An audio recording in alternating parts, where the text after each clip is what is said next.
Need a hand with that? Yes, please. Thank you, Superman. 여러분 안녕하세요.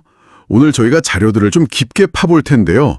특히 중소기업 운영하시는 분들, 이거 정말 실무적인 정보입니다. 네. 바로 비과세 수당 어떻게 활용하는지, 그리고 두루누리 사회보험 지원금 이 두 가지인데요. 아, 네네.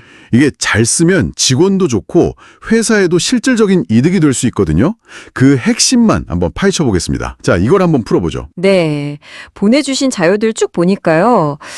이게 단순히 뭐 세금 몇 푼 아끼자 이런 차원이 아니더라고요.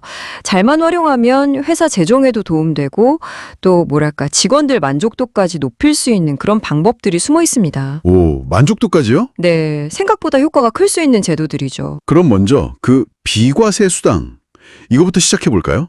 이게 왜 중요하냐면 사실 월급 총액은 같아도 이걸 어떻게 짜느냐에 따라서 직원 손에 실제로 들어오는 돈이랑 또 회사가 내야 하는 돈이 달라지잖아요. 정확합니다. 네. 그 세법에서 딱 정해놓은 비과세 항목들이 있거든요. 그 금액만큼은 소득세 당연히 안 떼고요. 4대 보험료, 그러니까 국민연금이나 건강보험 같은 거 부과할 때도 그 금액은 빼고 계산해요. 아, 보험료 계산에서도 빠지는군요. 네. 제일 흔한 게 그 식대인데요. 이건 뭐 많이들 아시겠지만 회사에서 식사를 따로 안 준다. 그러면 월 20만 원까지는 비과세 처리가 가능합니다. 20만 원이요? 네. 다만 이제 뭐 회사 식당 있거나 아니면 식권을 주거나 뭐 법인카드로 점심 먹게 해주거나 이러면 해당 안 되고요. 그건 좀 주의해야죠. 그렇죠. 조건이 있네요. 그리고 또 보니까 직원 본인 차 혹은 뭐 배우자랑 같이 쓰는 차라도 업무에 쓴다면 자가운전 보조금 이것도 월 20만 원까지 가능하다고 나와 있네요. 맞아요. 그것도 있죠. 유료비 같은 걸 회사에서 따로 안 준다면요. 뭐 출퇴근에 쓰는 것도 보통 인정해 주고요. 이게 은근히 활용도가 높습니다. 그러네요. 그럼 벌써 식대랑 자가운전만 해도 40인데 또 있나요? 네, 있습니다. 만 6세 안 된 어린 자녀가 있다. 그러면 육아수당이라고 해서 아이 한 명당 월 20만 원까지 또 비과세 적용이 가능해요. 오, 아이 한 명당이요? 네. 그리고 만약에 부부가 둘 다 직장에 다닌다? 그러면 각자 회사에서 받을 수도 있고요. 이것도 생각보다 해당되는 분들이 꽤 많아요. 와, 그럼 자녀 둘이면 벌써 여기서만 40만 원이 어마어마하네요. 자료에 보니까 뭐 연구소나 생산직 관련된 항목도 있던데요? 아, 네, 맞아요. 그 기업 부설 연구소나 뭐 연구대별 전담 부서 이런 데서 일하는 연구원들은 연구 보조비라고 해서 월 20만 원까지 비과세가 되고요.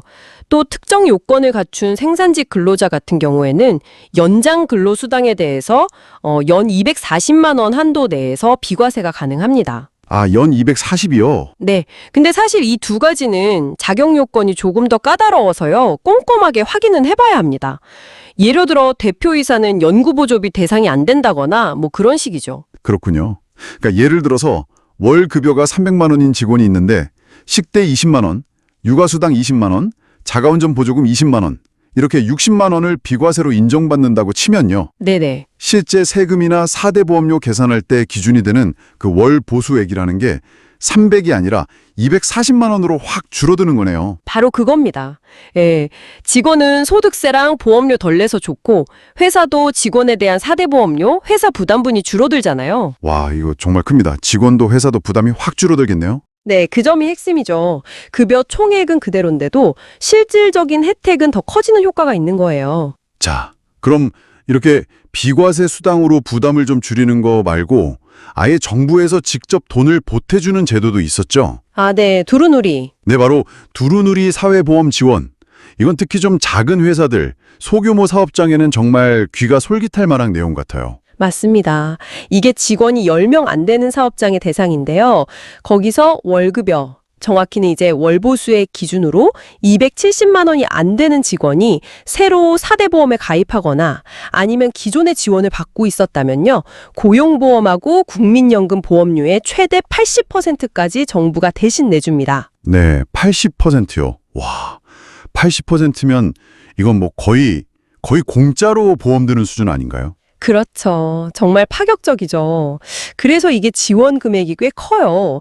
자료에 나온 예시를 보면 월 보수액 250만 원인 직원을 기준으로 한번 볼게요. 네네. 2025년 기준으로 계산하면 이 지원 덕분에 직원은 1년에 한 130만 원 정도, 그리고 회사는 1년에 약 136만 원 정도의 보험료를 아낄 수가 있습니다. 와, 직원 한 명당 그 정도면? 네, 직원 한 명당 최대 3년까지 지원되니까 이게 누적되면 정말 상당한 금액이죠.